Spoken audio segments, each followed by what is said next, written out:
Hey, baseball fans, buckle up because we're diving into one of the most dramatic, nail-biting, and downright puzzling trends in Major League Baseball today. Yep, it's time to talk about the state of free agency. Alright, we've all been there, right? The dream scenario for any ballplayer is to get to free agency and cash in. After all those years of grueling seasons and sweat on the diamond. It's supposed to be the grand payday, right? But wait, what if it's not? What if even the top-tier guys, like Alex Bregman and Pete Alonso, can't get the massive deals they've been dreaming of? Yeah, we're talking about two-time World Series champs and 40-homer sluggers who can't get the bag they deserve. What does that mean for the rest of the free agent pool? Are the golden days of MLB free agency over? Stick around because we're going to unpack how we got here, why it's happening, and, spoiler alert, the MLB might be headed into a full-blown economic storm. Let's get into it. Before we start though, smash that subscribe button and let's dive in. A changing free agent landscape. What went wrong? Now let's rewind a bit. Free agency used to be the golden ticket for players. Think about it, 6 or 7 years with a team, grinding it out, and then boom, you hit free agency and suddenly, you're the hottest commodity on the market. Teams line up to sign you, ready to give you that big money deal. The sky's the limit. But fast forward to today. And, something's different. Sure, we've seen those historic contracts in recent years. Like Shohei Ohtani's jaw-dropping $700 million deal with the Dodgers. Or Juan Soto's mind-boggling $765 million deal with the Mets. But wait, these aren't exactly the rule, they're the exception. Here's the kicker. While teams are throwing insane money at the likes of Ohtani and Soto, when it comes to older players, teams are getting way more cautious. You see, back in the day, think 2000s to early 2010s, teams were all about paying veteran players big bucks. Even as they neared their 30s. We saw it with stars like Albert Pujols and Miguel Cabrera, who each landed massive contracts well into their 30s. Sure, they were legends, but let's be real, both their performances declined pretty quickly after signing those deals. And that's where we see the pendulum swing in another direction. MLB is now all about youth. Teams are betting on younger players and looking for bang for their buck. Enter a problem. Free agents in their late 20s to early 30s are starting to feel like yesterday's news. Think about Pete Alonso, one of the most fearsome sluggers in the game. He's still in his prime and yet, it took until the last minute for him to sign a deal with the Mets. And the deal he got?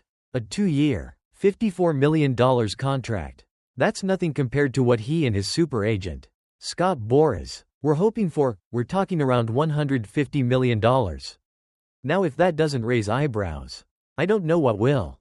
Alex Bregman, a 2-time World Series champ with few options?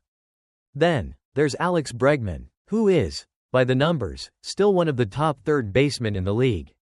His defensive stats are still on point, and he's been a key piece in 2 World Series victories with the Houston Astros. But despite all that, here he is, still unsigned as teams are heading to spring training. Does that seem right? For players like Bregman, Alonso, and other free agents in their 30s, free agency should be the time to cash in. But instead, it feels like teams are more focused on player risk than ever. Why? Because of that dreaded decline phase we see all too often with older players. So, what happens? Big-name players like Alonso and Bregman are getting sidelined for contract talks. And other teams seem hesitant to even throw a lifeline their way. That's not a great sign for free agency as a whole. Mid-tier free agents left in the dust? And if 2 of the most productive players in the league can't get paid what they deserve, what does that mean for everyone else? Think about all those mid-tier and lower-tier free agents out there. The players who may not have the name recognition of Ohtani or Soto but are still solid contributors. Are they even going to get a fair deal anymore? Free agency was supposed to be the pathway to big paydays. But now it's starting to look like that's only true for a very select few. It's Ohtani, Soto, or bust. Sure, we're still seeing big-time deals for certain players. But they are the rarities. Most guys are left waiting around for that perfect opportunity to cash in. The impact on the MLB market. Will a salary cap become a reality? And speaking of money, let's address the elephant in the room. With all this economic tightening, are we headed towards a salary cap? Well, If you ask certain owners, that idea is gaining traction. The complaints about teams like the Los Angeles Dodgers, with their insane payrolls, have been getting louder. Some owners are pushing for a salary cap, claiming that it's ruining the competitive balance of the league. Ironically, the Dodgers are one of the teams best positioned to take advantage of this system. But that's a conversation for another day. The point is, the economics of baseball are shifting. Despite MLB pulling in a record $12 billion in revenue last year, it's not exactly trickling down to the players. It feels like there's a disconnect between the booming revenue and the actual paychecks that help generate it. This is going to be a massive issue when the next collective bargaining agreement, CBA, rolls around. And it's something that could spark an ugly battle between the owners and the players' union. Buckle up for that one. Where do we go from here? Look, baseball's free agent market is facing a serious crisis. And if things continue like this, it could set the stage for an even worse situation in the years to come. Players are getting older, teams are tightening their belts, and the middle-tier talent is being left in the dust. Something's gotta give, whether that's a salary cap or some other drastic measure. The next few seasons in MLB free agency could look very different, and not in a good way. Conclusion. So, what do you think? Are we witnessing the death of the traditional MLB free agent market? Is the system broken? And, more importantly, is the dream of that big payday gone for good? Let me know your thoughts in the comments below. Before you go, make sure to hit that subscribe button and join us for all the drama that's about to unfold in Major League Baseball. Stay tuned for more deep dives into all things baseball. And if you're a fan of drama and heated debates, trust me, you won't want to miss what's coming next. Catch you later, folks. And as always, keep swinging for the fences. Thanks for watching, everyone. We'll be back soon with more updates, hot takes, and whatever else goes down in the world of baseball. See you next time. Hey, baseball fans, get ready for some drama. Because Gleyber Torres is making waves after comments from Yankees GM Brian Cashman hit the airwaves this week. If you've been following along, you know that Torres and the Yankees have had their share of infield shuffling over the last year. And it seems like the latest twist in this saga has just hit a new level. Let's get into what went down and what it all means moving forward. The backstory. A change of position drama. Alright, here's the deal. The Yankees made a big move last summer, acquiring Jazz Chisholm Jr. from the Marlins with the expectation that he'd play second base and Gleyber Torres would slide over to third. Pretty standard baseball move, right? A team makes a move for a player and reconfigures the infield to fit the new guy. Except there was one small problem. Gleyber Torres didn't want to move. In a recent interview on the Yes Network, Yankees GM Brian Cashman confirmed that when Chisholm came over, the plan was to make him the starting second baseman, with Torres shifting to third. But Torres wasn't having it. Despite the Yankees' intention, Torres made his preference clear to stay at second base. And, surprise, surprise, he got his way. In the end, it was Chisholm who found himself learning third base instead. Torres responds, and takes to social media. Now, fast forward to the present day. After the interview aired, Torres took to social media with a bit of a snarky response. He tweeted, "Still," followed by a sleeping emoji and a laughing emoji. Pretty clear he was not thrilled to still be the subject of this conversation.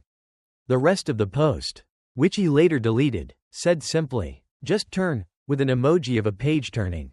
Oof. It's clear Torres wants to move on from the drama surrounding his position change. He's made it known in the past that he prefers to play second.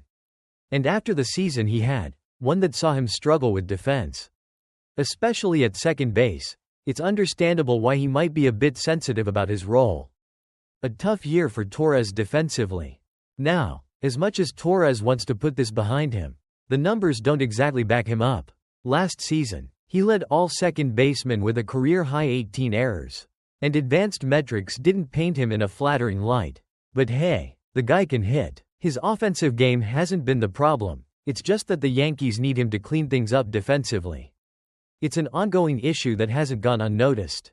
On the flip side, Jazz Chisholm, who was willing to play anywhere, took to third base and showed some promise. Sure, there were some growing pains, but the metrics were more favorable. And now, with Torres out of the picture, it'll be Chisholm at second base for the Yankees moving forward. The Yankees' infield situation now. So, what does this all mean for the Yankees in 2025?